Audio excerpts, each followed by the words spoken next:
Hier, j'ai sorti la vidéo sur Martin Bacolé et je disais, on regardait ensemble, qui peut être son prochain adversaire pour Martin Bacolé. Aujourd'hui, je vous ai fait une liste des combattants qui, cette fois-ci, peut battre Martin Bacolé, parce qu'on est sous les émotions après ce chaos extraordinaire et le combat lui-même contre Jared Anderson. On est un petit peu sous les émotions qu'il est invincible, imbattable, c'est un Superman, Martin Bacolé.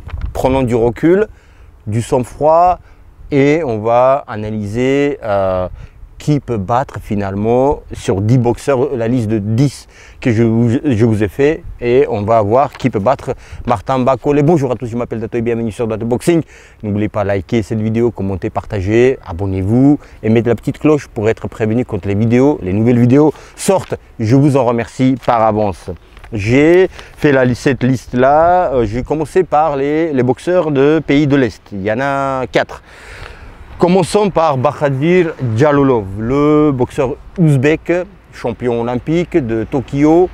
Il est bien probable qu'il redevienne champion olympique cette année-là à Paris 2024. Ce boxeur-là, je ne pense pas qu'il puisse battre Bacolé. Je vais pas analyser en profondeur tous ces 10 boxeurs parce que ça va prendre 1 heure au moins cette vidéo. Donc, je vais frôler ce boxeur là, Bahadir Jalolov, gaucher, très bon boxeur amateur, mais chez les professionnels, s'il tombe sur un Bacolé ou un autre, il va être très en danger. Son coup fétiche, droite-gauche parce qu'il est gaucher. 1, 2 et il tombe sur ses adversaires. Tu vois, tu as une allonge, tu es grand. De loin, tu vois, 1 et il tombe. Ça, tu vois, en fait, on lui a pas appris la boxe pro.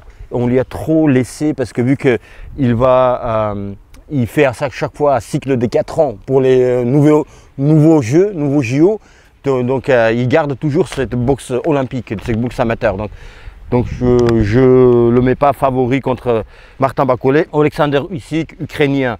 Alexander Usyk, il est trop scolaire, il y a trop de scolaire dans le sens où il y a trop de coups qui ne sont pas forts. Martin Bacolé, il s'en fout de tout ça.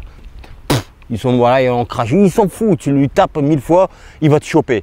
D'autant plus qu'il a dit qu'il avait stoppé Usyk dans ses sparring. Donc il avait mis KO, il avait stoppé. Bonjour. Oui. Ah bah juste là, vous êtes tout droit, c'est là.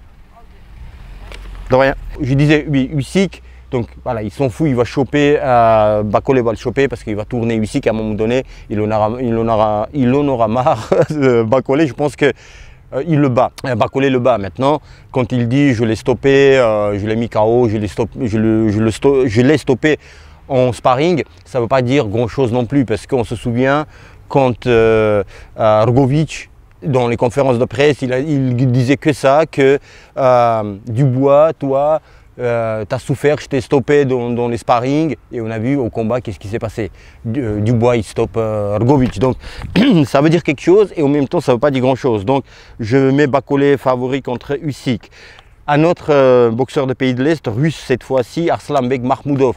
Arslanbek Makhmoudov, par 2 fois, il a montré ses limites, les poteaux d'Ato dernier mot contre Kabayel, où ses coups au corps ont fait très mal à Makhmoudov et justement les coups hyper précis au foie de Bacolé vont le faire mal, rien qu'au foie, je dis au corps. Je dis même pas à la tête. Donc je ne mets pas Arslanbek Makhmoudov et en plus physiquement il est assez, au niveau endurance physique, il est assez limité. On dit Bacolé il est limité, mais Makhmoudov il est encore limité encore plus. Un autre boxeur de pays de l'Est, c'est l'Europe mais ex-pays de l'Est, Croatie, pays soviétique, Croatie. Bref, donc je l'ai mis dans le pays de l'Est. Cette fois-ci, Filip Hrgović entre prospects, non ils ne sont pas prospects, plus prospects. Filip Hrgović, les Budato, ça ne va pas être simple. Hein. Hrgović contre Bacolé, il encaisse pas mal. Hrgović, mais sa droite, elle est dangereuse. Sa droite, elle est dangereuse. Il a une très très forte droite, mais Bacolé le bat. Voilà, je mets Bacolé encore favori. Maintenant, voilà, on va commencer par les Américains et les Anglais. Numéro 6, j'ai mis Hunter. Michael Hunter, adversaire, celui qui a battu le seul. Il a battu en 2018 Bacolé. Et oui, il a battu en 2018. Bacolé était différent. Et maintenant, Hunter, il est pas mal. Hein. Hunter, il a fait son bonhomme de chemin depuis. Hein. Il a boxé Povetkin, il fait match nul. Il a boxé des boxeurs avec des bons palmarès. Tu vois, il n'a pas de défaite depuis. Il a 2 matchs nuls. Et donc voilà, on n'entend pas parler de lui. Mais ce combat-là, je trouve que Bacolé, il va même battre Hunter à bonne limite. Donc il y a Bacolé aussi là, favori. Et là, on rentre dans le top 5, les Budato. Et la balle ouvre le français Jean Gillet. Franco-chinois, mais il est plus français Jean Gillet. Alors, ça va être danger pour Bacolé. Quel coup?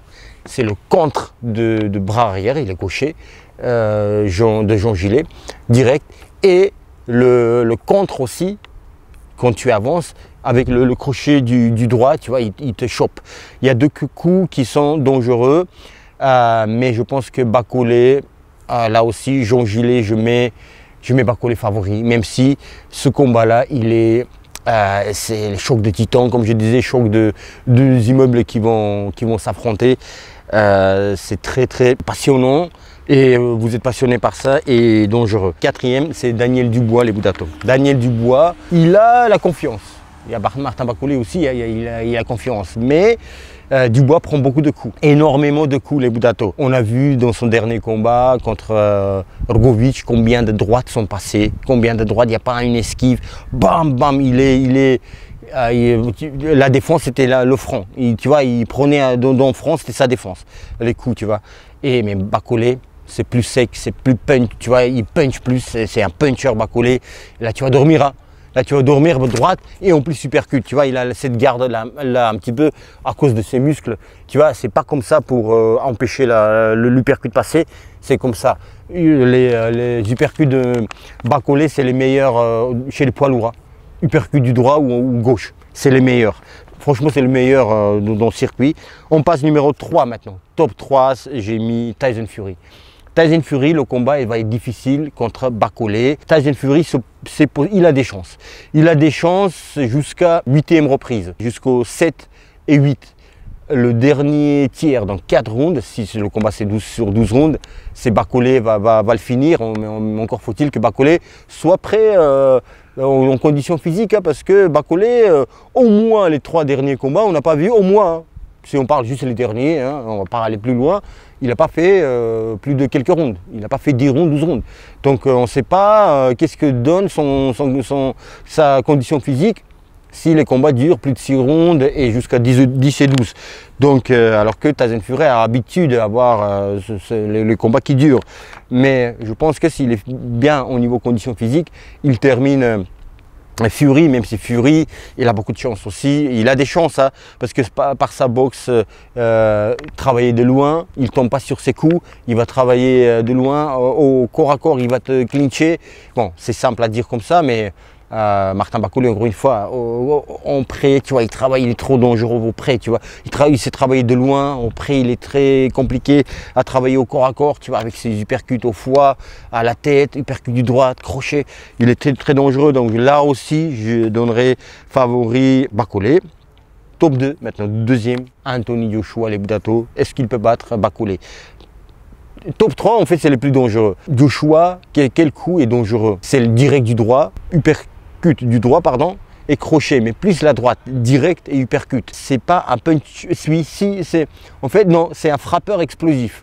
C'est pas un puncher, tu vois, c'est Bacolé est puncher, mais il est frappeur explosif. Là, je donne aussi, dans un combat disputé, je donne Bacolé, il a plus d'armes.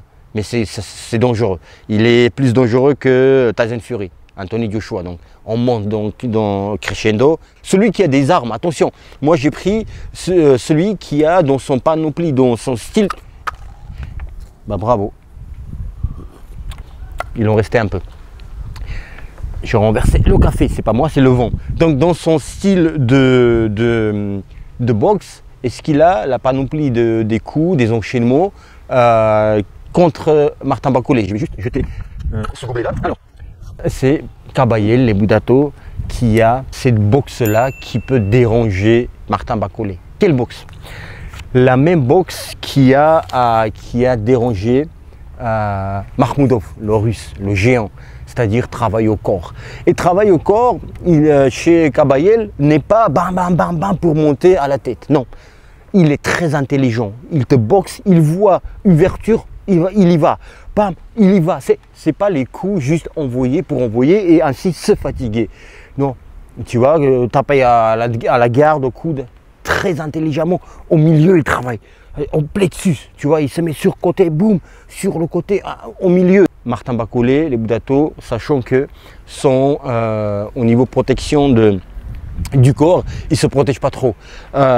Tu vois, parce qu'il a la main droite comme ça et la main gauche elle bouge.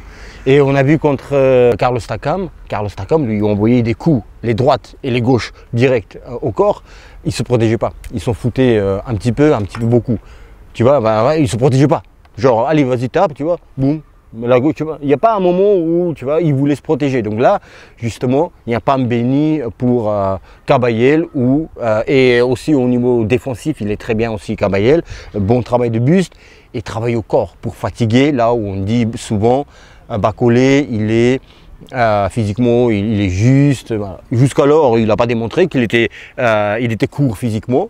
Mais en tous les cas, voilà, il y a des bruits qui courent, mais il y a des bruits ou pas des bruits, il est costaud au niveau conditions physiques ou faible. Même si tu es costaud, travail au corps, ça va t'affaiblir, tu vois. Donc il a cette boxe-là, Kabayel. Donc, Bacolé, Kabayel, dans toute cette liste que je vous ai citée parmi les 10, top 5 était serré, top 3 encore plus avec Fury Joshua.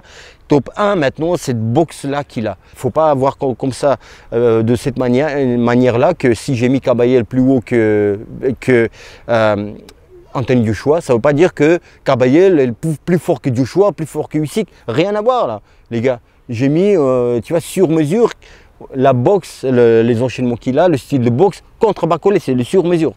Voilà, rien à voir avec le top 10, est-ce que Kabayel peut battre les autres, ça n'a rien à voir. Donc, il a ce style-là où peut déranger surtout le travail au corps de Kabayel. Voilà les Budato, dites-moi ce que vous pensez, je vous dis à bientôt, à très très bientôt. Et bim, dans la gueule des 10 là, que je vous ai cité, et surtout Kabayel cette fois-ci, et allez, Bacolé, tu vas tous les battre cette fois-ci, dites-moi ce que vous pensez.